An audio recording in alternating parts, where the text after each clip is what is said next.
Welcome everybody, Duckville here, welcome to my lair. Well, not really, it's more of a Belshire Vestige, where we get to see some really good players playing some StarCraft 2, which we always love to see. That's the reason you're here on the channel.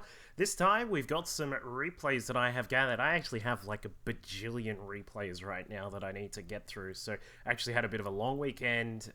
Didn't get too much casting done yesterday, which was Monday for those of you playing at home. And yeah, so I've got quite a lot to catch up with. So we're going to do a few games from the CNA trials that weren't broadcast live last Saturday. This was a part of the competition that the Metagame Gods clan has been running, and a big thanks to their sponsors, Vroom Vroom Vroom, Dejan SEO, and of course Arabon as well, who are helping out with the sponsorship of the tournament. If you want to see some of the videos, jump on to twitch.tv/metagamegods and you can catch some more of the games. There were some really good players. Huck was there. We saw, who else was around?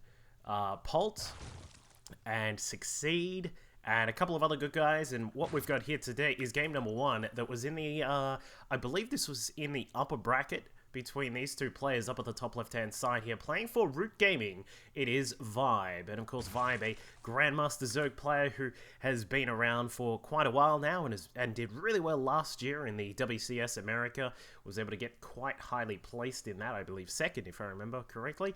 Or was that overall in North America? I can't remember. Either way. And his opponent down at the bottom right-hand side is our Red Terran player. Playing for OG, it is Rivik.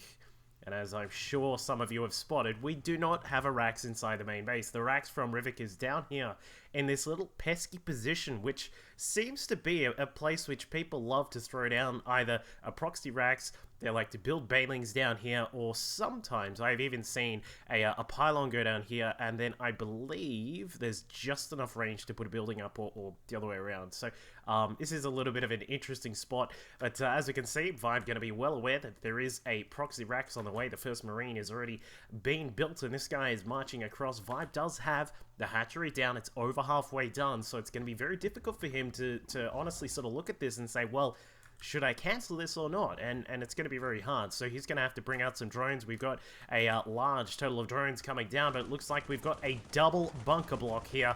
This is actually blocking out the Marine in the center section, which is wonderful for this guy. He's going to be very happy about that. But the drones will be able to come across and take down the SCVs if they sort of move across to the wrong position here. Speaking of the wrong position, that Marine was in the wrong place at the wrong time. Looks like one of the SCVs did go down, but the second SCV has just about finished up that first bunker, and there you go. So he's going to cancel one.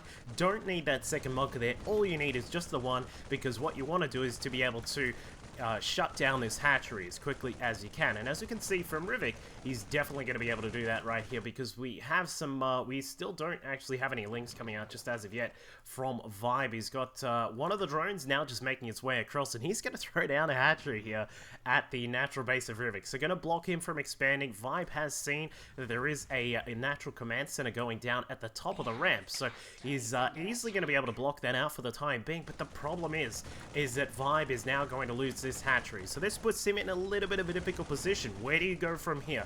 Because a lot of the time, Terran players will love to set up like once the hatchery is dead and then some of this creep disperses, a lot of players like to set up a bunker wall at the bottom of the ramp to make it very hard for a Zerg player to ever get out. So common ways which we see Zerg players respond to this is, of course, the old Baneling bust, just to try and get out there and take down that bunker as quickly as you can.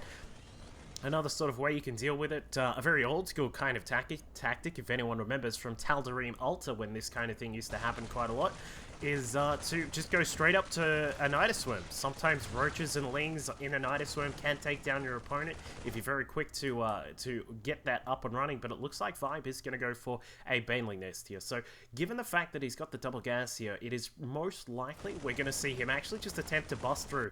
And the fact that he has his hatchery here does bode quite well for that as well, because when these lava start popping out, he's going to be able to produce a lot of lings down here, may even start a queen if he so desires, and that'll help him out with trying to bust through. But Rivik well prepared for this kind of thing, is going to set up a big wall. We've got a secondary wall going down behind the main one. You can see the normal sort of the supply depot here, the big command center blocking off quite a lot of that, and of course that's got a lot of health as well. We've got another supply depot, a second supply depot here, and 2 factories going down, oh well, sorry, that have just finishing up some of their production. So Rivik is just going to be, he's going to have a really solid wall here, and if he can get a tank or 2, even just 1 tank is going to help out with defending this bus, because the Banelings are now morphing in, and these guys are going to do their best to try and bust through this protection here. I don't think he was aware of the fact that that secondary line of construction was complete, and as you can see, the one Marine at the front there is doing his best to try and stop this attack from coming through,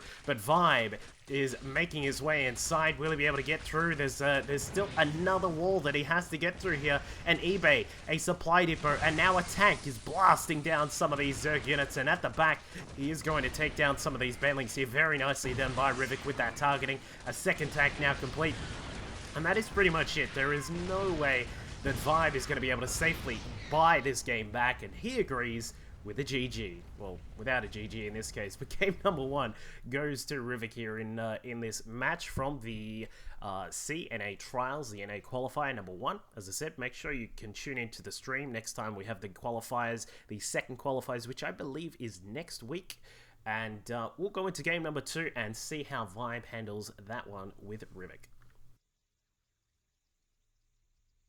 And then just go straight into the natural, and you can do a lot of damage here. It is a very narrow sort of choke point, which can be utilized by Zerg to limit the presence of Hellions and these kind of things, which we are about to see, it appears. And this can sort of bode very